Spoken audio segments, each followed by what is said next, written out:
Hello friends, डेनिंग classes में आपका स्वागत है। दोस्तों, राजस्थान की ज्योग्राफी में हमने बालूका स्तूप मुक्त प्रदेश पढ़ लिया था। आज हम बालूका स्तूप युक्त प्रदेश देखेंगे। साथ ही दोस्तों हम पलाया झीलें देखकर चलेंगे, रन या टाट किसे कहते हैं ये देख के चलेंगे।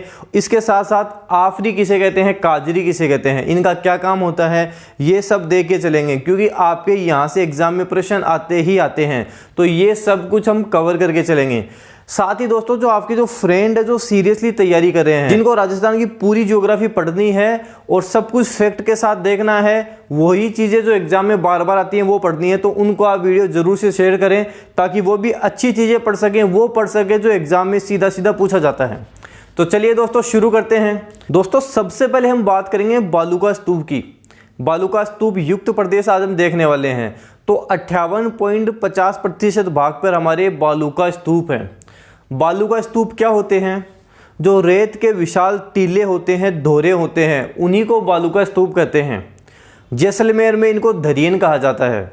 रेत के जो विशाल टीले होते हैं, टिब्बे भी इनको बोलते हैं, इन्हीं को हम बालूका स्तूप कहते हैं। ये बालूका स्तूप क्यों बनते हैं? तो दोस्तों, ये रेगिस्तान में जो वायु का अपर्दन होता है उसके कारण बनते हैं। वायु का अपर्दन का मतलब होता है जो वायु चलती है, तेज हवा चलती है, उसके कारण ये बालूका स्तूप बन जाते हैं। एग्जाम में पूछा जाता है बालूका स्तूपों का स्थानांतरण कब सबसे ज़्यादा होता है? तो मार्च से जुलाई के मध्य बालूका स्तूपों का स्थानांतरण सबसे ज़्यादा होता है। सबसे ज़्यादा बालूका स्तूप कब बनते हैं? मार्च से जुलाई के मध्य, क्योंकि वायु उसमें तेज चलती है, वायु का अपर्दन अधिक होता है, इसलिए सर्वाधिक बालूका स्तूप मार्च से जुलाई के मध्य बनते हैं। दोस्तों, जैसलमेर का नाचना गांव जो रेगिस्तान के मार्च के लिए जाना जाता है। रेगिस्तान का मार्च क्या होता है? रेगिस्तान का आगे बढ़ना रेगिस्तान का मार्च होता है, और रेगिस्तान के मार्च के कारण मरुस्थलीकरण की समस्या बढ़ती है। एग्जाम में पूछा जाता है रेगिस्तान के मार्च के कारण क्या होता है? मरुस्थलीकरण की समस्या बढ़ती है। ये भी हमको ध्यान रखना है, एग्जाम में सीधे सीधे यहाँ से प्रश्न आते हैं। अब हम दोस्तों बात करेंगे पलाया झीलें की, रन या टाट क्या होता है, इनकी बात करेंगे। हर बार यहाँ से एक ना एक प्रश्न एग्जाम में आ ही जाता है। तो दोस्तों होता क्या है, जो थार का मरुस्थल है, थार का मरुस्थल में जो बालूका स्तूप पाए जाते हैं, जैसे दो बालूका स्तूप बन गए। बालूका स्तूप का मतलब रेल के विशाल टीले बन गए। अब दो बालूका स्तूप बन गए, इनके बीच का जो निम्न भूमि क्षेत्र है वहाँ वर्षा का जल एकत्रित हो जाता है। वर्षा का जल वहाँ पे इकट्ठा हो जाता है, और वर्षा जल इकट्ठा हो जाने के कारण यहाँ पे अस्थायी झील का निर्माण हो जाता है। उसे ही हम पलाया झील कहते हैं।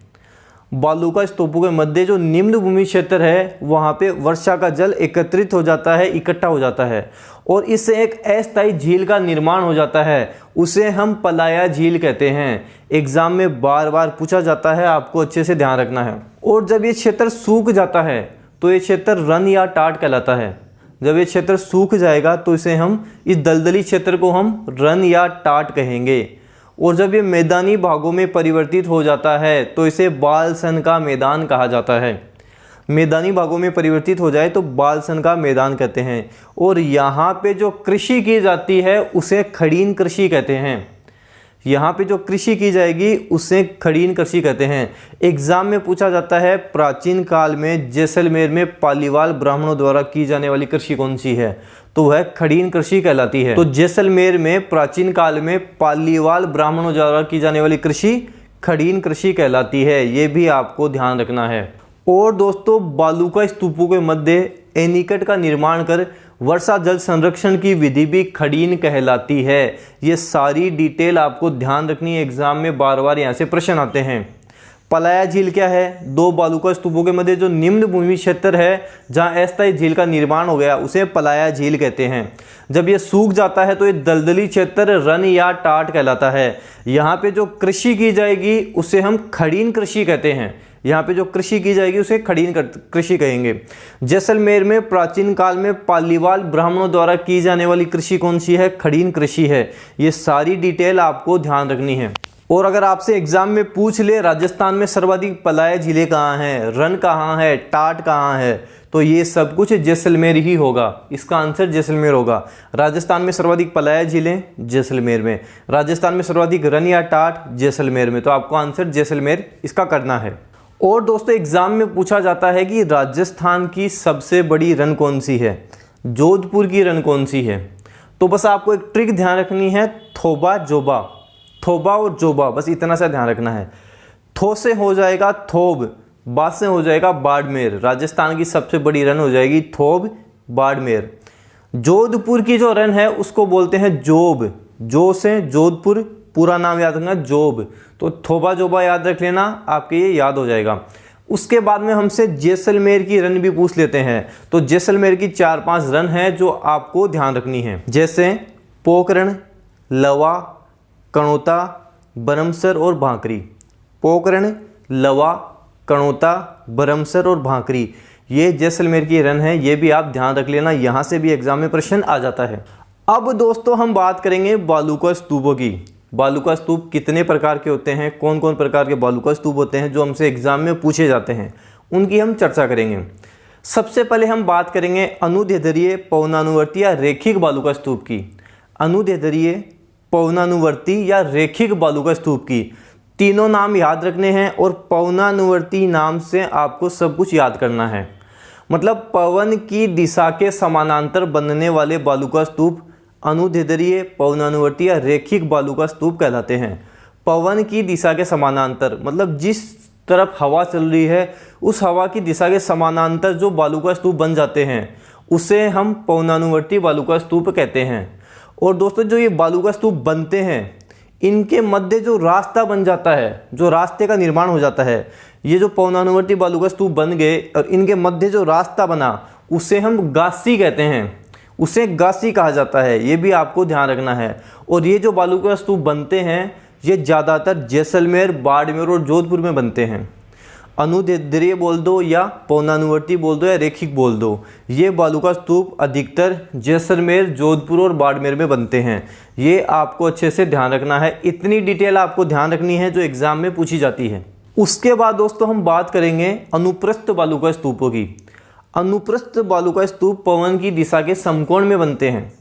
एग्जाम में पूछा जाता है पवन की दिशा के समकोण में बनने वाले बालूका स्तूप कौन से हैं, तो अनुप्रस्थ बालूका स्तूप पवन की दिशा के समकोण में बनते हैं।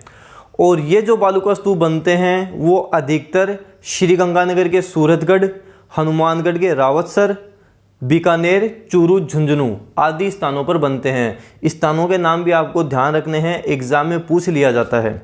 तो ये अनुप्रस्थ बालूका स्तूप कहलाते हैं। उसके बाद दोस्तों हम बात करेंगे बरखान या अर्धचंद्राकार बालूका स्तूप। बरखान या अर्धचंद्राकार बालूका स्तूप गतिशील होते हैं और ये अर्धचंद्राकार होते हैं, मतलब जो चांद की आकृति होती है उस तरह के ये बनते हैं।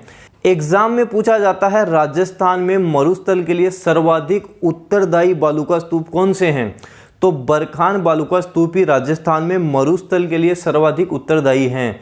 ये चंद्रा आकार में बनते हैं और मरुस्थल के लिए सर्वाधिक उत्तरदायी, मरुस्थल का जो विस्तार करते हैं, मरुस्थल को फैलाते हैं, वो अर्धचंद्राकार या बरखान बालूका स्तूप ही हैं। और दोस्तों ये अनुप्रस्थ के जैसे समकोण पर ही बनते हैं। जैसे अनुप्रस्थ बालूका स्तूप बनते हैं वैसे ये समकोण पे बनते हैं। राजस्थान में ये कहाँ पाए जाते हैं, तो राजस्थान में अधिकतम शेखावटी क्षेत्र, सीकर, चूरू, झुंझुनू आ गया, वहाँ पाए जाते हैं।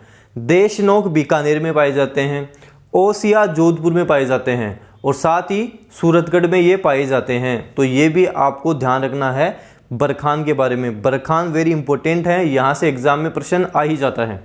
उसके बाद में दोस्तों हम बात करेंगे पैराबोलिक बालूका स्तूपों की।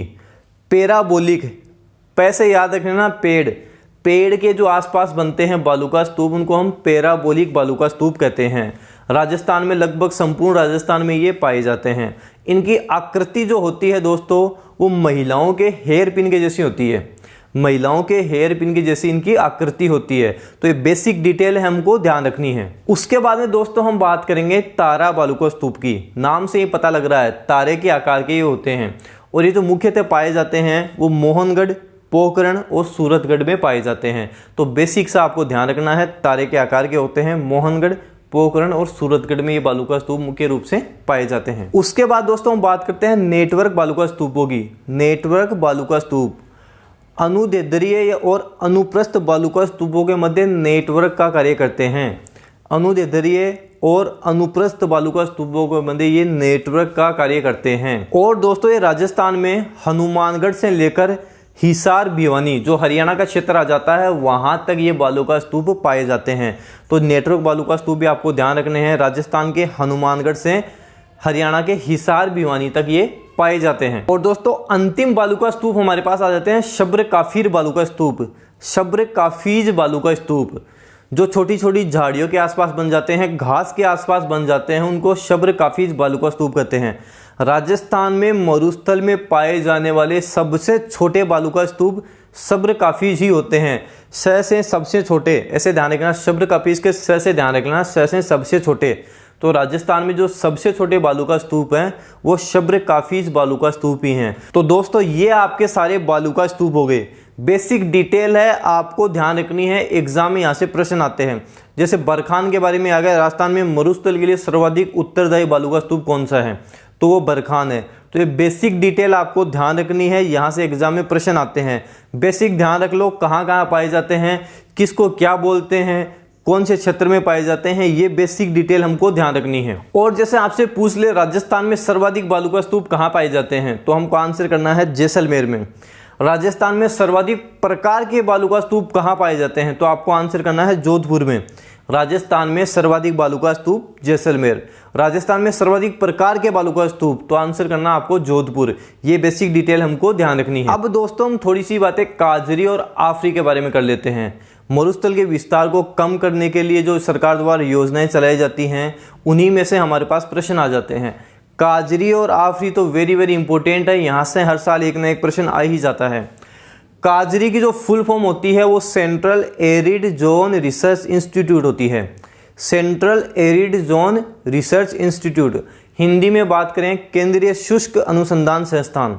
केंद्रीय शुष्क अनुसंधान संस्थान, एक बार हिंदी में पूछ लिया था, एक बार इंग्लिश में पूछ लिया, तो आपको कंफ्यूज नहीं होना। इंग्लिश में बात करें काजरी, central arid zone research institute. Hindi में बात करें केंद्रीय शुष्क अनुसंधान संस्थान, वही है भूमि की उर्वरता को बढ़ाना, भूमि के जो मरुस्थलीकरण की जो समस्या आती है उसको कम करना, इनका ये उद्देश्य होता है। इन्हीं उद्देश्य के लिए इनकी स्थापना की जाती है। काजरी का हेडक्वार्टर कहाँ है, काजरी का मुख्यालय कहाँ है, तो जैसलमेर में काजरी का मुख्यालय है। इसकी स्थापना 1959 में की गई थी। ये सारी बेसिक डिटेल है, आपको ध्यान रखनी है। Central arid zone research institute, केंद्रीय शुष्क अनुसंधान संस्थान, स्थापना 1959 में की गई। इसका मुख्यालय कहाँ है, जैसलमेर में इसका मुख्यालय है। उद्देश्य क्या है, भूमि के सामर्थ्य को बढ़ाना, मरुस्थलीकरण की समस्या को कम करना, ये इनके उद्देश्य होते हैं। तो काजरी आपको ध्यान रखना है, बेसिक डिटेल है, धीरे धीरे आपको याद करना है, नोट डाउन करना, साथ साथ लिख के चलना, अच्छे से आपके याद हो जाएगा। उसके बाद हम दोस्तों बात करते हैं आफरी के बारे में। आफरी क्या है, तो आफरी की हम फुल फॉर्म की बात करें arid forest research institute. Arid forest research institute, शुष्क वन अनुसंधान संस्थान, शुष्क वन अनुसंधान संस्थान। इसकी स्थापना 1985 में की गई थी। 1985 में इसकी स्थापना हुई थी। इसका जो मुख्यालय है वो जोधपुर में है, मुख्यालय जोधपुर में है। आफरी एरिड फॉरेस्ट रिसर्च इंस्टीट्यूट, शुष्क वन अनुसंधान संस्थान, स्थापना 1985 में। इसका उद्देश्य क्या है, तो दोस्तों जो मरुस्थलीकरण की समस्या है इसको कम करना, मरुस्थल में ऐसी वनस्पति लगाना जो सूखा सहन कर सकें, जैसे नागफणी, ग्वारपाठा। तो ये भी आपको ध्यान रखना है, उद्देश्य क्या है, किस तरह से ये हमसे पूछे जाते हैं प्रश्न। जैसे आपसे पूछ लिया आफरी का मुख्यालय कहाँ है, तो आपको ध्यान रखना है इसका मुख्यालय जोधपुर में है। काजरी का मुख्यालय कहाँ है, जैसलमेर में है। काजरी की स्थापना कब हुई थी, 1959 में। आफरी की स्थापना कब हुई थी, 1985 में। इस तरह से घुमा फिरा के हमसे इसी में से क्वेश्चन पूछ लिए जाते हैं। तो ये बेसिक डिटेल आपको ध्यान रखनी है। इसका आगे आने वाला पार्ट हम जल्द ही लेकर आएंगे। तो दोस्तों ये सब कुछ आपको अच्छे से ध्यान रखना है, अच्छे से नोट डाउन करना है। जो जो मैं बताऊं आप साथ साथ नोट डाउन करके भी चलना। अगर आपने डेनियल क्लासेस का टेलीग्राम चैनल नहीं ज्वाइन कर रखा तो वो भी ज्वाइन कर लें। काफ़ी चीज़ें मैं वहाँ पे बताता हूँ, एग्जाम के बारे में कोई लेटेस्ट न्यूज़ आती है तो वो भी सब कुछ वहाँ पे अपडेट किया जाता है। वीडियो जितना हो सके आपके फ्रेंड्स में शेयर करें, वीडियो लाइक करें। अगर चैनल पे नए हो तो सब्सक्राइब जरूर करना। Thank you.